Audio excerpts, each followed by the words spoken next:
wale ambao wamekuwa, lakini tutakuwa tunabadilisha tu. Yani we are just changing the curtains, but the same curtains that were there. So it's actually embarrassing to see such people threatening voters, using billions of money, to pray for us, na pia wananchi hawafai, people must understand that it's about them, Unajua the political class wako sawa. Kwa sasa nyinyi mmepigana kule uwanja, lakini wao jioni wamekutana mkawa moja pale Nairobi, wanakunywa chai and they are discussing you how to manipulate, how to extort you, na nyinyi pale mmeuana, mmepigana mapanga, umepewa 500 kuua ndugu yako, which is very wrong. As a Kenyan people, especially youth, we must mature, we must rise above this thing, because mimi na sana jisumbua nikiona kijana mwingine akishika panga anataka kukata mwingine kwa sababu ana support yule na yeye ana support yule. It's very wrong. So going forward, because we are failed already. IBC imetuangusha at a certain point, na sisi kama wapiga kura tumeanguka already, kwa sababu hakuna yule ambaye tunasema ni kijana ambaye anapigania uongozi mbele Malapa, labda pale Kasipul, the ball wearer is just a young boy, but the rest ni wase, na sisi tumekuwa tukisema let us tubadilishe. So hapo tuko na challenge kama Kenya, wa Kenya, because sisi tunapenda sana ile handouts of which inatuangusha. Yeah. Okay. And actually hata ukiangalia hata Boyd Were si ati ni kubadilisha wamebadilisha. Yeah. It's just that Boyd Were ndo alikuwa na chance, yeah, at that time to deliver the interest of the cabal that is there, the system, of his father. But now something that I've been looking at, politics in democracy, it is a game, yes, and is a game of the political elites against the foolish majority. Exactly. And until we are able to understand this and define it well, how the common mwananchi should embrace politics and democracy, we'll still be electing people who will not carry our interests. Exactly. Who will not carry our interests, and that will affect us, because most of the time politics is the one that has been cultivating the problems that we have. Exactly. So we might not really get a clear remedy of our problems through politics. Yeah. So until we are able to understand that we can get a clear leadership, a clear definition of leadership, or how we are going to put in place leadership, and this is a wake-up call to the young people. We've been fighting this, we've been pushing for reforms all over in all the sectors of governance. But now we are not partaking in the primary responsibility of choosing leadership. You get? In Kariobangi North here in Nairobi, we are having elections for the ward. And when you look at the ODM party, it has an outgrown Ouma. We have Nyoike, who is also an outgoing youth. But now I've not seen anywhere where we have a youth who has just come out of ashes. A youth who is very from a very humble, with very humble interests for the people. Most people are there. They are there because they've been planted there, or maybe they are carrying the interests of the cabal that has been in politics so far, and that now still brings it back to the political elites against the majority. Exactly. Okay. Now let's go to. I think there's something which also was asking with one of the audiences that they asked me about inheriting this political system. After one of the leaders have just passed away, what can we do with this thing called inheriting, that you must bring somebody from the family? Regardless if it will be with the leadership or you just bring him from nowhere, you just come and place him there because maybe the father died, the parent died, or somebody from the family, the line. The line. Yeah. So you find that you just bring somebody who's not capable to run that constituency, or to run. If you can, let me take you back to the last year by-election in Kibra, where Imran was just elected, and then from there, after 2022, was just a draw. Okay, so the people from Kibra, let's say that Imran brought due to the death of his brother, Ken.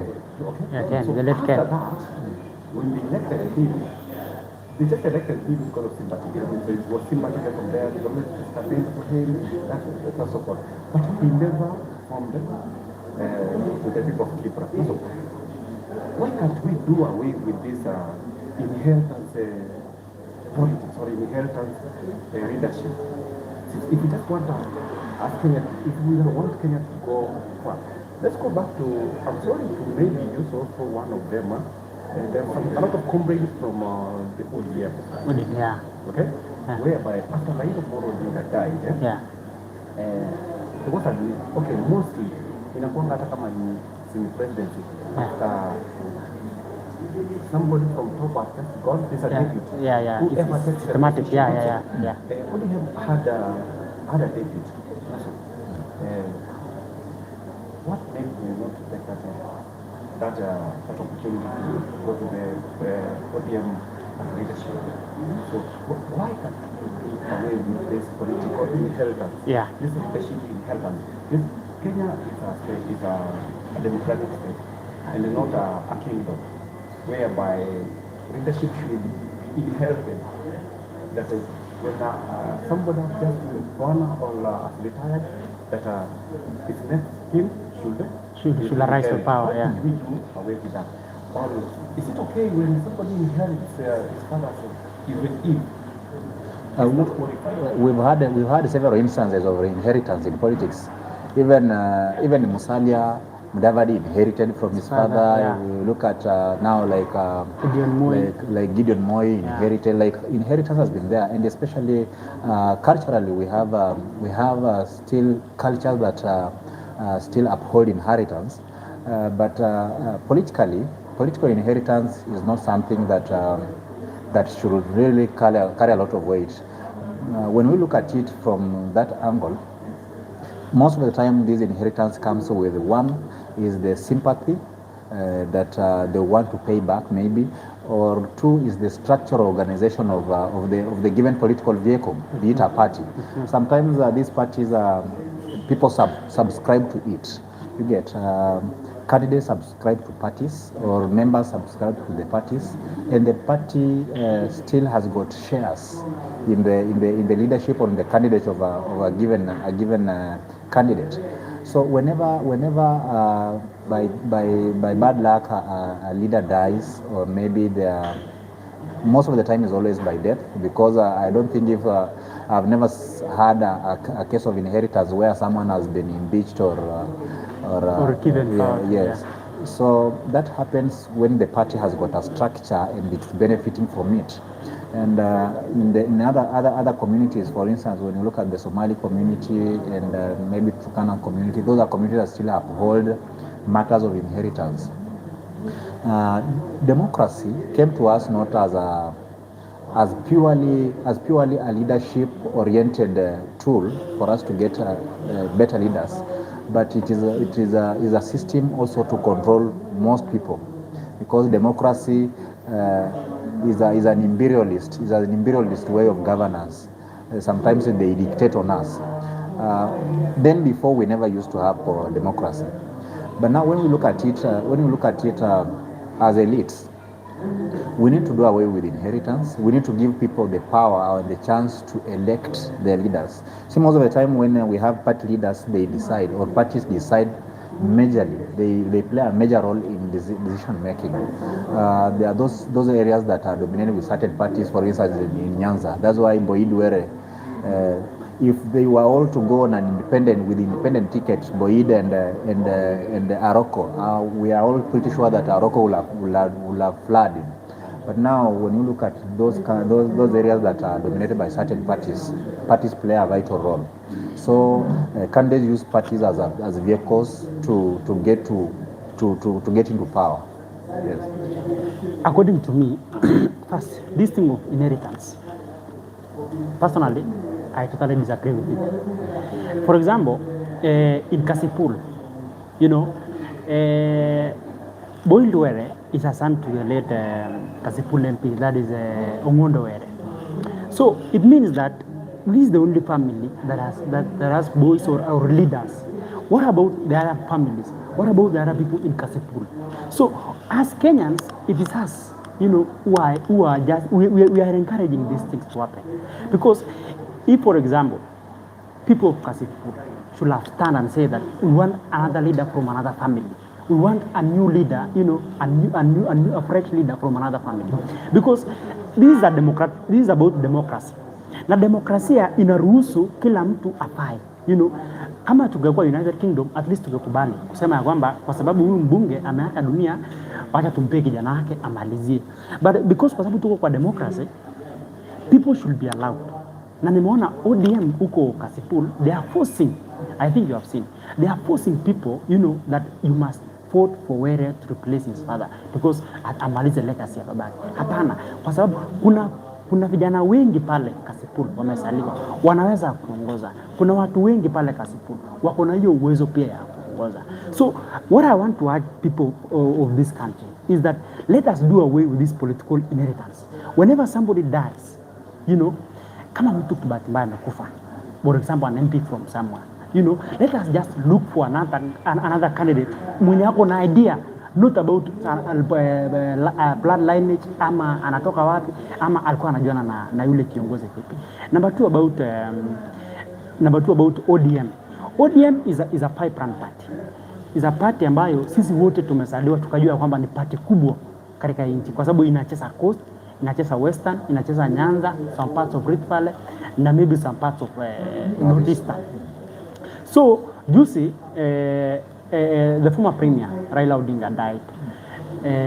Na ili create a very big gap, kwa sababu kufili ile kiatu ya mzee ni ngumu kidogo. Lakini I don't think that it is very wise for King Oburu to just inherit that seat. According to me, how I wish, King Oburu angeallow the other people just to decide, or angekaa custodian for just maybe 1 month. Aite NDC ya ODM. Then ODM iende kwa negotiation table, at least wafanye ile election. At least to make the party vibrant. Ujeko maybe vijana wadogo ama uwape watu ambao maybe wanatoka sehemu nyingine. Unajua itabili ile faith kwa chama. Ya kwamba chama si ya familia. Chama ni ya Wakenya. At least maybe party leader angetoka kule coast, deputy atoke pale western ama wangechanganya tu hivyo. At least kukuwe na watu wengine maybe akina Babu Oeino, and by the way Babu Oeino akona hiyo opportunity ya kuwa kiongozi. Sasa I wish ODM, Babu Oeino, the likes of Babu Oeino, Sifuna, Millie Odhiambo and these young MPs, ambao wanakuanga na straight mind, at least wangepewa chance. NDC ifanywe pale, isionekane ni chama ya inheritance. But if we go in that way of just trying to inherit, I can assure you ODM will be dead. ODM will be dead. Tukijaribu kwenda ile ya kusema inheritance, if Winnie Odinga comes on board, say that I want to inherit ODM. If Mama Ida Odinga comes on board, if the son of Oburu is called Chahoko comes on board, it will be a family fight. And therefore, a family fight will tear us up. Itaribu ODM. Na itakuwa ile tunaita political crave kwa mzee. Kwa sababu papa amepigania uongozi ya ODM from 2005 mpaka wa sasa. Lakini sasa nyinyi hao watu watamaliza ODM kwa sababu ya fight ya kifamilia in just 2 months. So to retain and to make sure that the legacy of the late Raila Odinga Omolo continues is just to allow ODM to be led by other people ambao Raila Odinga aliwamenta. That is my part. And also on that issue of ODM. Yeah. Unajua hata Raila tangu akue party leader, yeah, we never had any NDC. To do elections, yeah, on choosing who on the party leader. So it will be difficult. It's also an issue because you've seen Winnie Odinga calling for NDC, yeah, to have elections, and it's quite difficult. I think where I stand is at the moment Oburu will do better as a transitional leader. Yeah. Let him play or a custodian. The custodian of the position. Yeah. The vacuum that Raila left. Yeah. But he should not hold into that position for too long, right?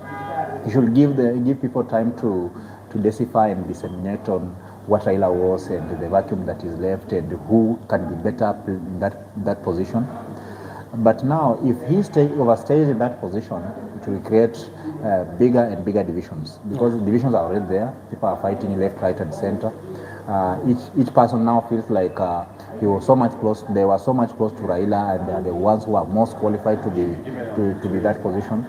But now, when you look at it now from a different angle, if ODM has to stand to be solid enough, of course we'll have stray members who will walk out. Yeah. That cannot be. We are in democracy. Yeah. Yes. Yeah. There are those people who are young and they've been in the party and they are influential and they are charismatic and they are loved by people.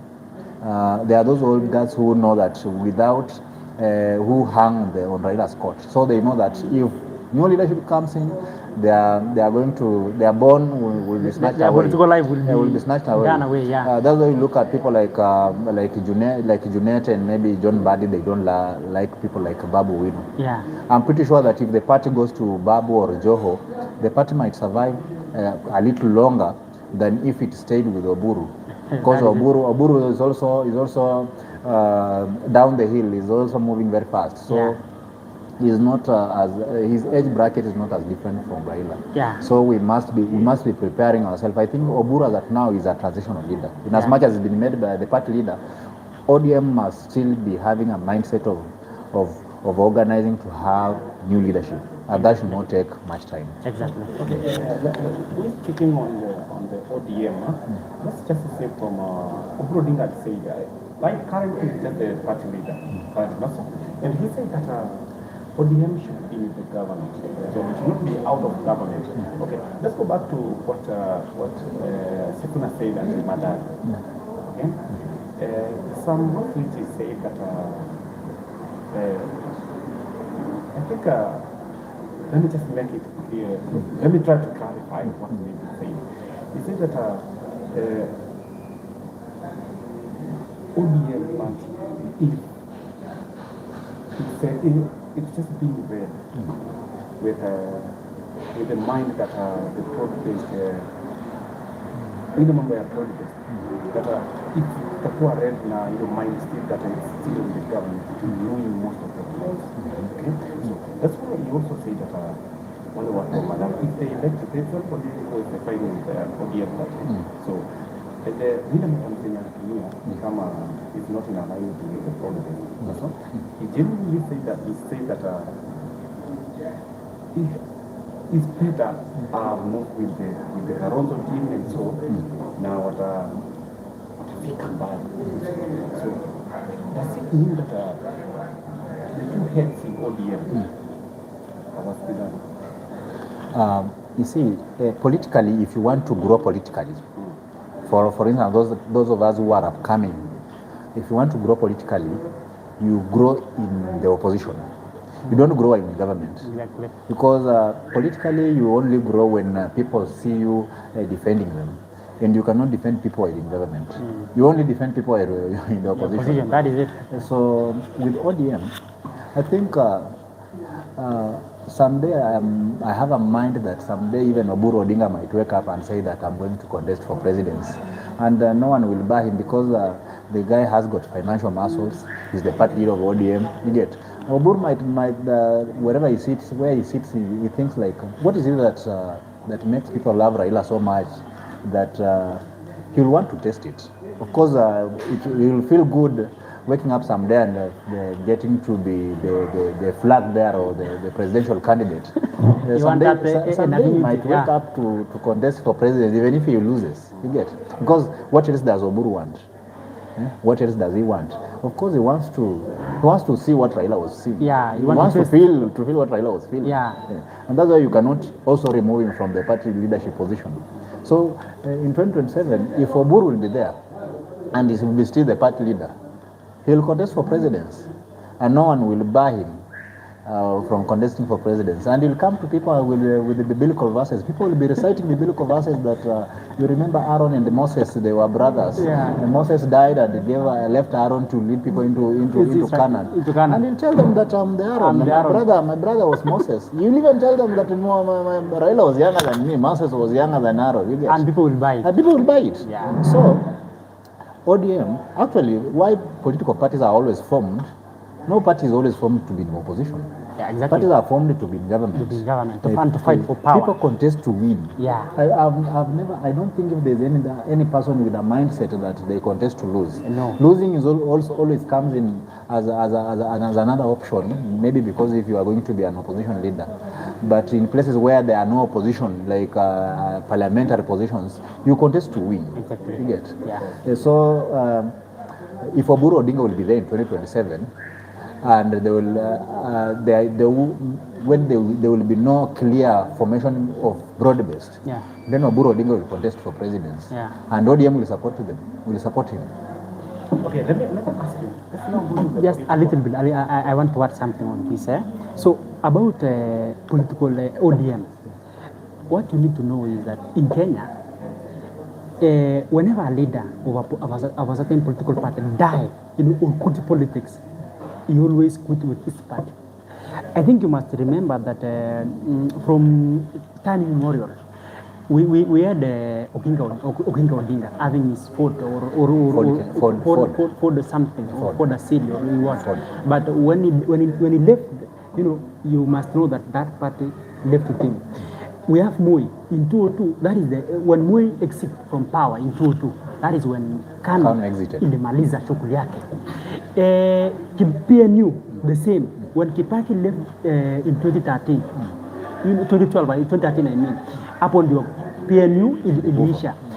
You remember, you see, they are now trying to revive Jubilee, but ni ngumu kwa sababu yule kiongozi ambaye alikuwa anaongoza Jubilee alikuwa ametoka, Uhuru Kenyatta. So that means Jubilee is dead, but they are now trying to revive by using by using Matiang'i.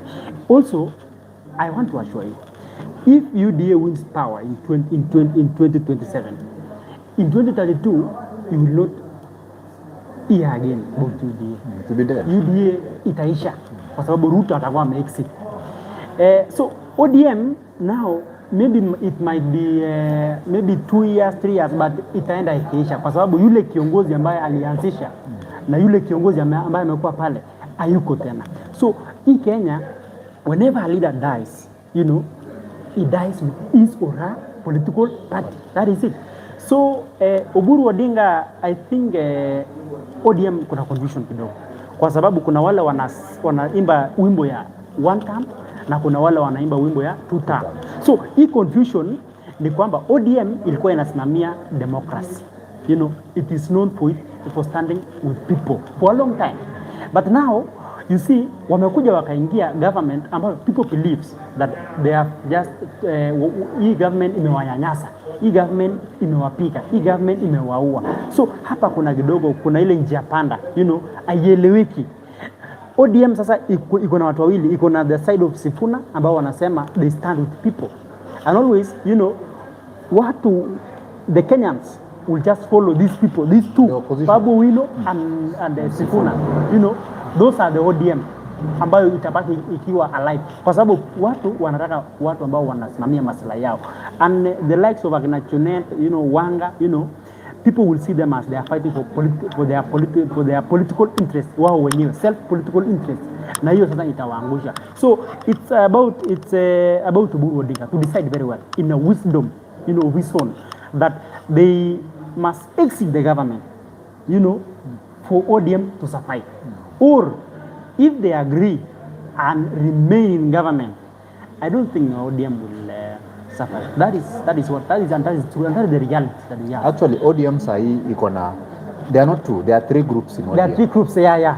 The first group is the conservatists. Exactly. Those people who understand the ideologies of the party. Yeah, they know. Who are part of the brainchild of the party. Yeah. The likes of James Orengo. Yeah. The likes of the Kisumu governor, Anyang' Nyong'o.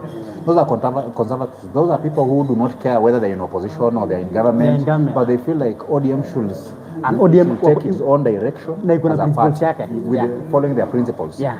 We have reformists. These are young upcoming leaders like Sifuna, Babu Oeino, who feel like for far too long ODM has been led by old guards. It's high time that young people should be given the chance to lead. And because we are transitioning now, with the exit of Raila Odinga, we are in the transitional moment. And we have those now who are loyal psycho fans or opportunists like John Badi. Yeah. Those are people who will want to sell the birthright of ODM to anyone for as long as they are well fed. They are benefiting. For as long as they are well fed. And when you look at these three factions, it is quite difficult to tell if ODM will disintegrate or will integrate, because each and every person got their interests.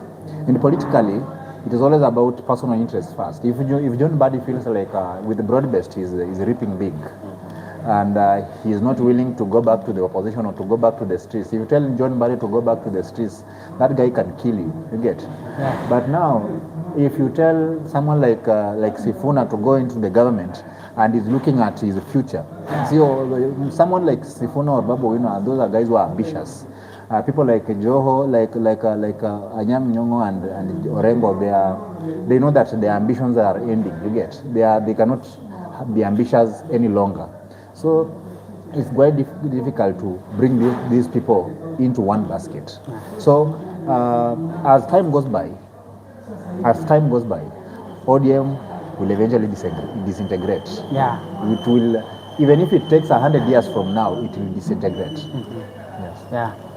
Okay, so I think let's end the rest of the day. Maybe because of time, maybe the next time you want to call and then we just take a question and have more of that. Thank you. So the last thing that I want to say, I think I want to say about these by-elections. I think I want to make myself clear also, because I love politics. Mimi ningependa kusema ya kwamba kwa sababu tunaelekea, we have this by-selection. Na mimi ningependa kusema ya kwamba according to me, mimi ningependa kuambia wale watu wa Kasipul ya kwamba this man by the name Philip Haroko, has been championing, has been fighting, ni kama ako na idea ya kusaidia watu. So according to me, I will wish that Philip Haroko, be given a chance to lead the people of Kasipul, because Boldwere ameletwa tu as a ODM is a project of ODM and government, just an idea ya watu wa Kasipul. Huyu kijana amelelewa Nairobi. I can attest that Boldwere ni mtu ukiambia yeye kitongoji akwambie kitongoji kule Kasipul hawezi kukwambia, because ni mtu amelelewa hapa Nairobi. So watu wa Kasipul wangempea Philip Haroko uongozi. At least he is well conversant to the area. He knows the challenges that people are facing. Anajua barabara, anajua maji, anajua mashule pale. Ni mtu wa kijiji. Bali kijana huyu amelelewa town, yeye tu amekuwa imposed, after death of his father. Number 2, pale Malaba, I want to ask the people of Western Kenya that it's now time you liberate yourself, from political hostages. And it's now time you decide, if you want to develop. Ukifika pale Malava, I think you haven't. I have been there. Malava, yeah. So people pale bado kuna ile umaskini ya hali ya juu, na kule tuko na viongozi ambao wamekuwa kwa uongozi kwa miaka na mikaka pale. Bado ukifika pale unapata ya kwamba kuna office of the president pale haina milango, ni ya matope pale, mabadi zimechakaa, na ni constituency. So what I want to ask the people of Malava is that, please, if you are wise enough, don't allow anybody or any visitor, just like Faruk Kibet. Faruk Kibet is roaming in Malava.